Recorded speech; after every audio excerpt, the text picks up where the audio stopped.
Დავბრუნდით პირდაპირ ეთერში დაპირების სამეფსტუმრებთან ერთად ამჯერად ჩვენ შემოგვიერთდნენ ქრისტინე ჩიხლაძე, რიგდოკის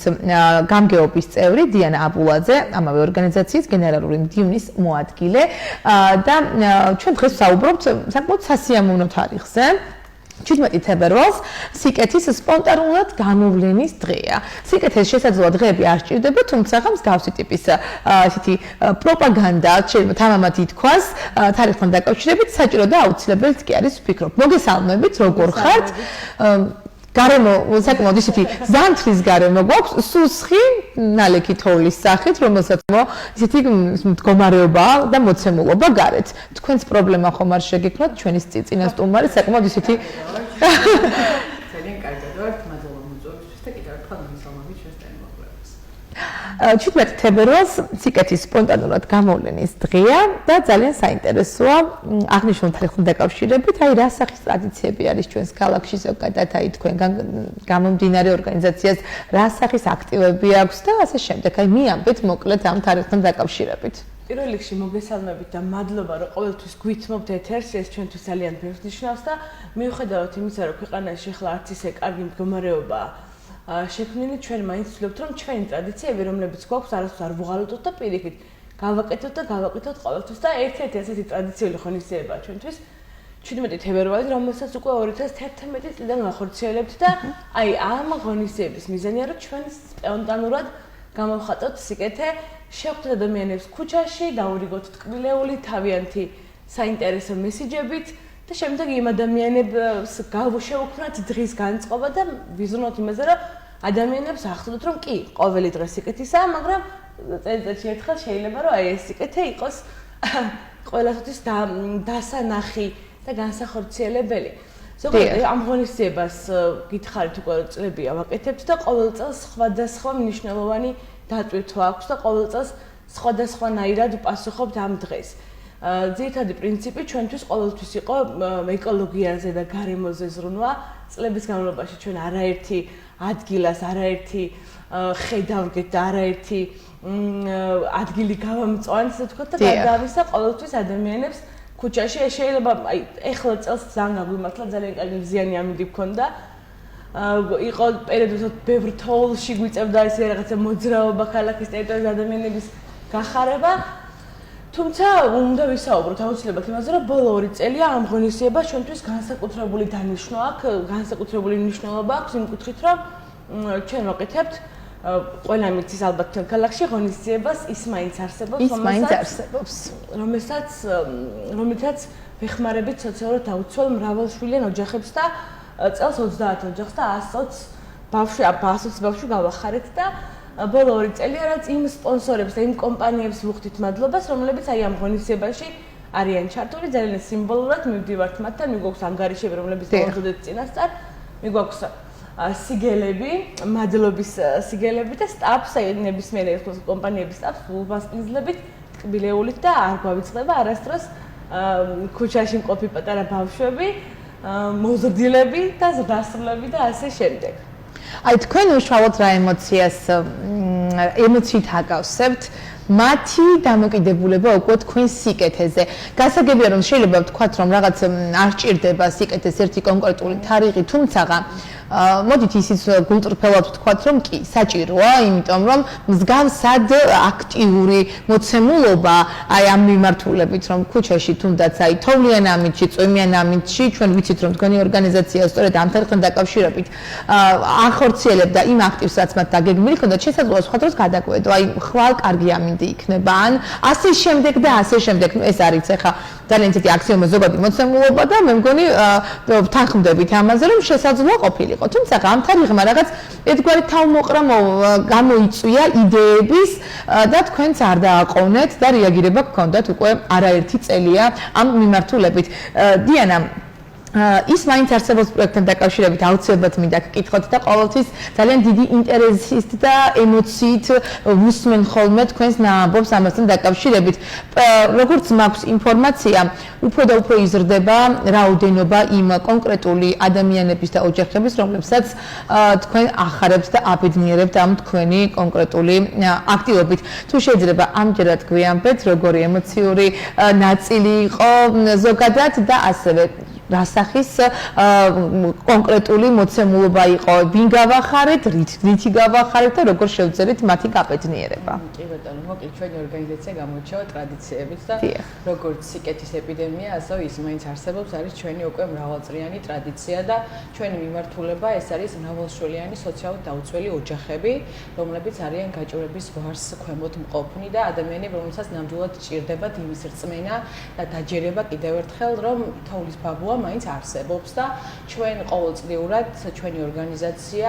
ჩვენი მოხალისეები, ჩვენი ორგანიზაციის წევრები ყოველ წელს აქტიურად მუშაობთ, რომ ეს რაოდენობა ამ ადამიანების, ოჯახების და ბავშვების გავზარდოთ და მოგეხსენებათ, რომ ამას მხოლოდ ჩვენ ვერ გავაკეთებთ, იმიტომ რომ ეს არ არის მხოლოდ ჩვენი, იმიტომ რომ ეს გახდა უკვე ქალაქის ტრადიციაც და ვცდილობთ, რომ რაც შეიძლება მეტი ადამიანი, მეტი ინდივიდი ჩავთოთ ამ პროცესში და მეორეს კუთხით ჩავთოთ რაც შეიძლება მეტი კომპანია, რომლებიც ამ პროცესში შემოდიან როგორც ფინანსური მხარდაჭერით, როგორც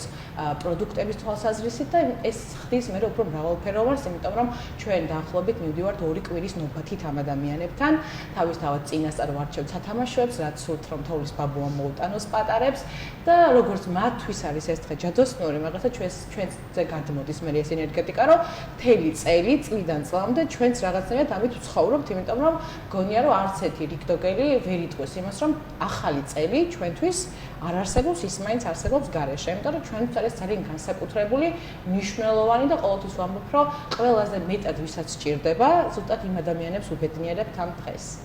ნამდვილად ყველაზე მეტად ვისაც სჭირდება იმ ადამიანებს უბედნიერებთ დღეს და ეს არის ყველაზე ემოციური რაც კი შეიძლება ვთქვათ იყოს, იმიტომ რომ ჩვენ წინა გადაცემაში გვსტუმრობდა თქვენი ორგანიზაციის მოხალისეები და მე ძალიან მაინტერესებდა,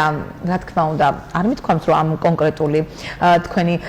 აქტივის შესახებ ჩვენთვის ცნობილი იყო, მაინტერესებდა დაასახელებდნენ თუ არა მოხალისეობისთვის ყველაზე სასურველ აქტივად სწორედ ის მაინც არსებობს და აღმოჩნდა რომ სამი იყვნენ და სამივე აი პირველი ემოცია მაინტერესებდა, აი მოხალისეობა რომ მათთვის სასურველი გახდა, რამ განაპირობა და სამივე მე ერთსულოვნად და ერთობლივად სწორედ ის მაინც არსებობს და ასახელა, იმიტომ რომ სიკეთით გაბედნიერებული ადამიანების ემოციის მოსმენა, მიღება და აი ის უკავშირი მათგან ვფიქრობ ყველაზე სასიამოვნო, ამიტომ აი 17 თებერვალი სწორედ ასეთივე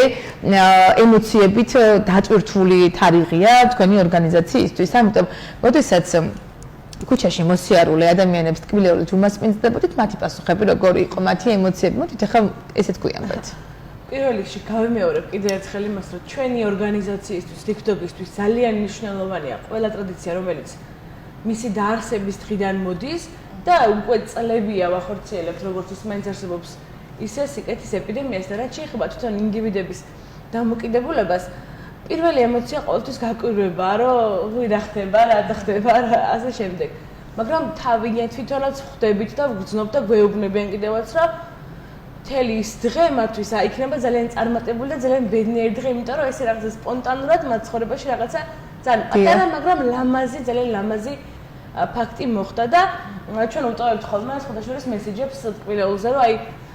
დღეს უნდა გაიღიმოს, ან დღეს უნდა უთხრას ვიღაცას, რომ ძალიან უყვარს, ან უნდა დაეხმაროს მოხუცს, რომ რაღაცა გზა გადაკვეთოს და ასე შემდეგ და ისინი ამ რაღაცებს აკეთებენ და ასრულებენ. და აი რაღაცა ქმნიან დღეს და დომინოს პრინციპით მოქმედებს საზოგადოებაში და შეიძლება ესეთი ადამიანი, რომელსაც არ ვიცნობ, მოვიდეს და რაღაცა ძალიან დაგვეხმაროს რაღაცაში და აი დღეს ესეთი დღეა უბრალოდ გითხრას და აი ამას რო ხვდებით ჩვენი ტრადიციები როგორ მოქმედებს სხვა ადამიანებს და როგორ ვრცელდება ისე რომ ჩვენ პირდაპირ კონტაქტი არ გქონია ვიღაცის სხვა პიროვნებასთან, ის ბევრს ნიშნავს ჩვენთვის ნამდვილად. ჩვენ სანამ თქვენ სტუდიაში შემობრძანდებოდით, მანამდე წინა სტუმართან ვსაუბრობდით სამყაროს თერაპიებზე. ჩვენ ვსაუბრობდა ფსიქოლოგი და ასტროლოგი, გაბატონი ლამზირა ხაჭაპურიძე და მან თქვა, რომ აი სამყაროს თერაპიები უცაბედი მოვლენები, რომელსაც ჩვენ რეალურად სამყარო გვიგზავნის, ან ჩვენ ადამიანები ერთმანეთს ზოგჯერ არის რომ აი უკავშირის მეთოდით ვერ ხორციელდება, ვერ ვიგებთ, არ იგებს, რაღაც მოცემულობით არ ხდება და აი ერთ-ერთი თერაპია ნამდვილად არის ეს თერაპია, რომელსაც ახლა თქვენ სწორედ ხაზი გაუსვით ამ თქვენი ტრადიციული მიმდინარეობით სიკეთე, რომელიც აბსოლუტურად გაუაზრებლად შეიძლება ადამიანს ისე დაიხმაროს თქვენ იმ ერთი მესიჯით, რომ ნამდვილად ეს მისთვის იყოს ის შინაგანი თერაპია, რომელიც მას მთელი დღის განმავლობაში აყავსებს და დამეთანხმებით თუ არა ამაში? მე მგონია რომ კი და ზოგადად მგონია რომ ცხოვრებაში ყველაფერი კარგულია და ყველაფერი ადამიანსაც განახორციელებს მგონია რომ აი ავტომატურად უბრუნდება ხოლმე უკან და ზოგადად ჩვენი ორგანიზაცია კი ძალიან მიყვარს ეს ტრადიციები მაგრამ თავისი ცხოვრების სტილით ჩვენ ყოველდღიურ რეჟიმში ვაკეთებთ სიკეთეს იმიტომ რომ